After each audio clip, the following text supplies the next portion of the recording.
Robert Goebbels, ancien secrétaire d'État aux classes moyennes, vous avez déposé en novembre 1988 le projet de loi enfin pour la création de l'ordre de l'OAI. Avant, il y avait déjà un OAL, c'est une ASPL, il y avait la Chambre des ingénieurs conseils aussi, une ASPL.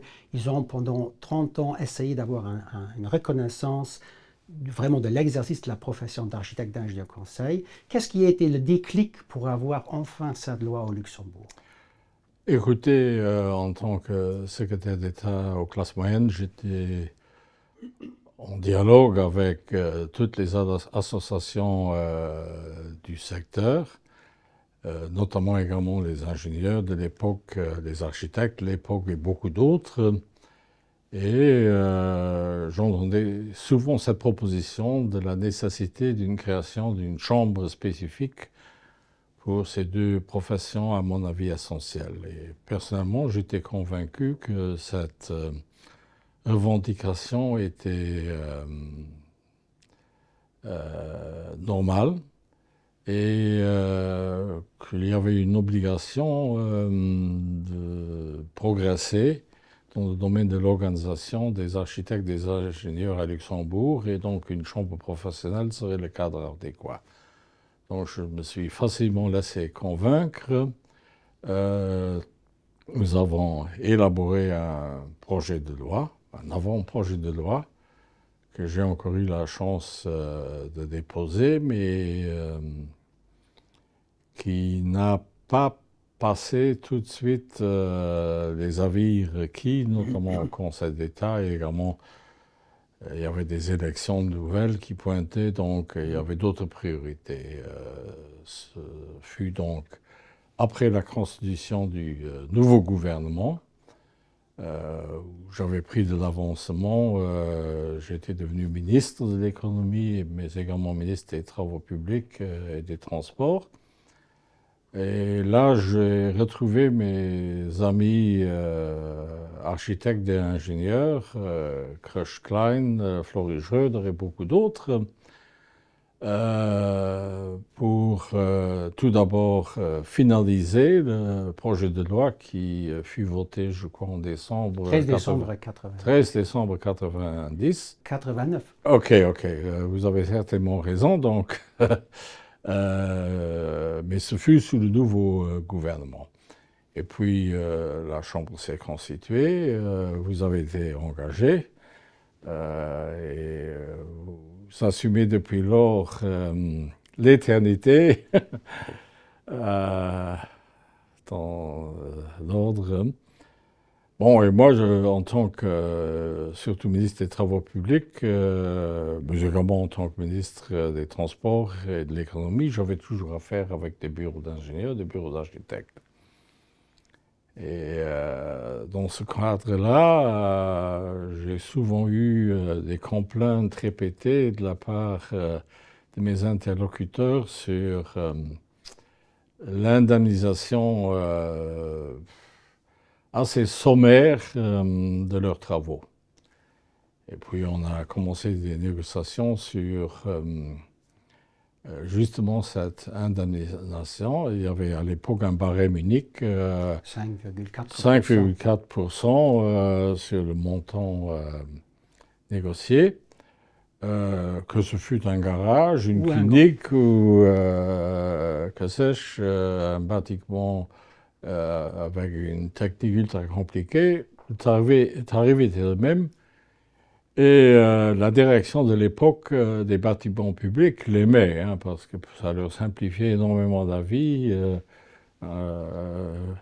Projet de budget, XY millions, plus 5,4% pour les services des architectes et des ingénieurs. Mais j'ai estimé qu'il fallait quand même tenir compte de la spécificité et de la diversité des... et de faire un contrat trib avec des prestations. Oui, mais surtout de la diversité des projets, oui, hein, parce aussi, que oui. un petit projet quand même nécessite moins d'intervention qu'un objet compliqué comme une université, une clinique et d'autres. Et donc, on a abouti à ce contrat type avec des spécificités particulières pour compenser effectivement l'effort à fournir et par les architectes et par les ingénieurs. Avec des catégories de Oui, complexité, un taux dégressif avec oui, tout bas. Si On vous ne va pas résumer ici, j'imagine, non. ce règlement dont j'ai d'ailleurs oublié le contenu puisque je ne l'ai plus pratiqué depuis. Mais en tout cas, je crois que ce fut une avancée notable qui a permis d'aller en direction d'une plus grande qualité dans le travail et des architectes et des ingénieurs, et qui nous a permis également à faire à réaliser quelques projets dont je suis toujours resté très fier et qui nécessitaient souvent l'intervention de coryphées internationales. Je pense par exemple à notre musée d'art contemporain, le fameux MUDAM, où j'avais délibérément pris l'option d'engager quelqu'un qui avait déjà construit pas mal de musées de Parlement, IMP. Je crois qu'on a bien fait. Mais pas de concours, vous savez, c'était tout le débat au Luxembourg. Non, un objet tellement important. J'ai souvent été critiqué parce que je n'ai pas toujours fait des concours. J'ai surtout été critiqué parce que je n'avais pas fait de concours pour la cité judiciaire. Il y avait les deux. Le projet Paille, ça passait encore. Il y avait pas mal d'architectes qui m'ont dit, oui, effectivement, pour avoir un objet d'une qualité exceptionnelle, il faut un architecte exceptionnel, et rien que le nom de Paille était garant. L'opéra de Sydney a été construit par quelqu'un qui n'avait jamais construit un opéra. Oui, d'accord, mais c'est pas toujours un argument. Oui, non, mais c'est vrai. Même Paille a dû commencer avec un premier projet. C'est certain, mais à l'époque, il était quelqu'un de connu mondialement, notamment à cause d'une œuvre somme toute mineure, la pyramide du Louvre. Mais quand même, il était connu mondialement et je ne regrette toujours pas que nous avons pu engager IMP pour ce musée-là. Pour la cité judiciaire, oui, on me pressait pour faire un concours d'architecte, mais là, j'étais presque certain que le jury sélectionnerait un projet fait de verre et de béton. Et comme beaucoup de projets de l'époque. Or, comme je savais que c'était un site difficile, non loin d'un site d'UNESCO, même si ce n'est pas UNESCO, là, j'ai opté pour les frères Krier, qui sont d'un classicisme absolu, et j'étais personnellement convaincu qu'il fallait justement du classicisme dans ce site. Je sais que beaucoup d'architectes, vous-même et d'autres, n'apprécient toujours pas, mais moi je suis sûr et certain que si dans 100 ans, quelqu'un voulait s'attaquer à la cité judiciaire telle qu'elle est là, la cité prussienne, comme a dit un député récemment à la Chambre des députés, des frères Krier, il rencontrerait les mêmes oppositions de la part des défenseurs de l'ancienne ville que moi j'ai eu à affronter pour divers autres projets. Peut-être si vous vous permettez, j'aimerais bien revenir au point vraiment clé, là, le déclic, pourquoi on a créé l'ordre lorsque vous avez déposé la loi, puisqu'il y avait des longs débats avant. Est-ce que c'était un petit peu pression européenne avec cette directive sur la prestation des architectes 85 qui a été publiée et que, disons, vous avez réussi à mettre les architectes et les ingénieurs dans un bateau et disent, bon, on va créer une structure. Est-ce que ça, c'était les deux petits points? Non, mais la directive européenne du début des années 80. 85, oui.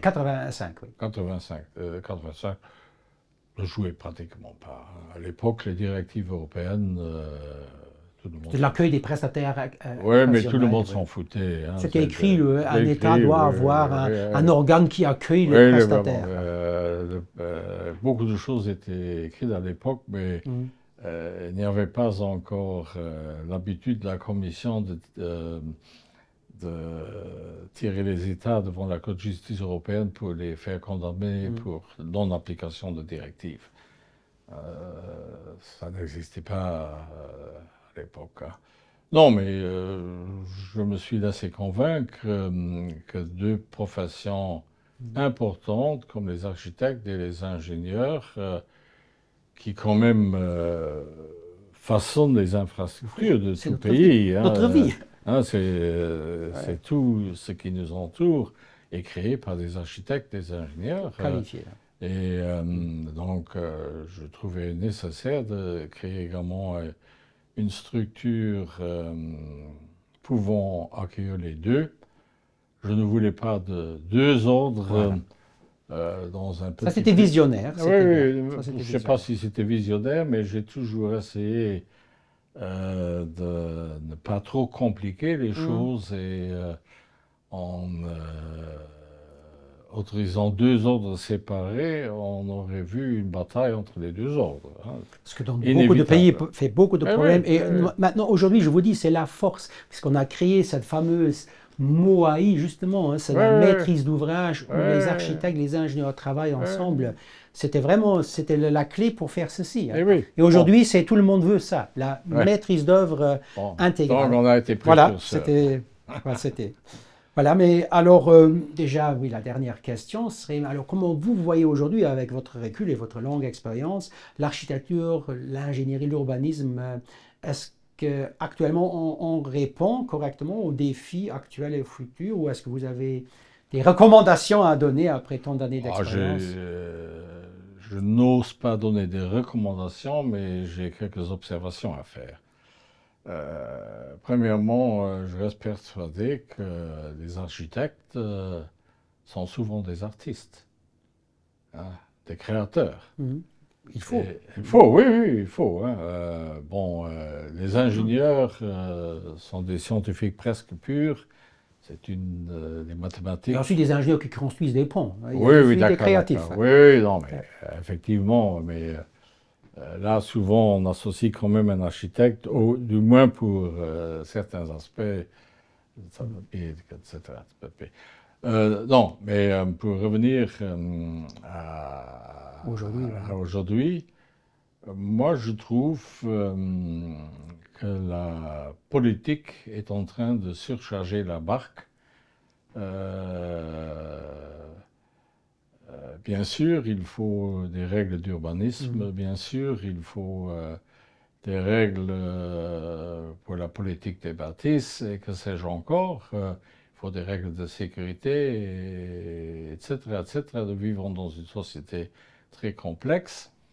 Il faut des règles. Hein, mais maintenant, l'urbanisme est parfois utilisé par la politique pour poursuivre d'autres buts. Par exemple, pour réformer la mobilité. Moi, je trouve un ridicule parfait qu'on interdise de nos jours des cités avec voiture. Qu'on le veuille ou non, la plupart des gens utilisent une voiture. Demain, peut-être une voiture électrique.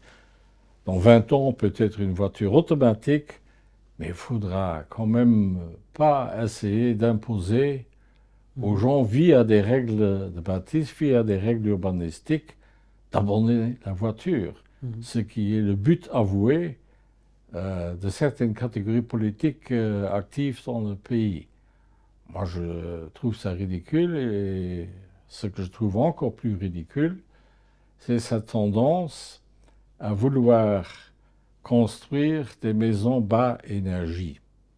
Ce qui signifie en clair que les architectes construisent de nos jours des bunkers qui, un jour ou l'autre, sont menacés de verre de gris et de toutes sortes de problèmes, et qui surtout ne sont pas des monuments d'architecture.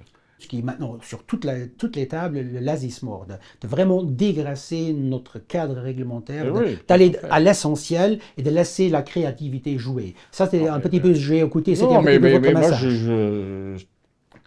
Je crois toujours que la très grande majorité des architectes sont à la base des créateurs, des artistes. Et j'espère qu'ils vont continuer à être surtout des artistes, même s'ils vont contre les opinions dominantes du moment. Ça, c'est un joli mot de la fin. Merci, Robert Goebbels. OK.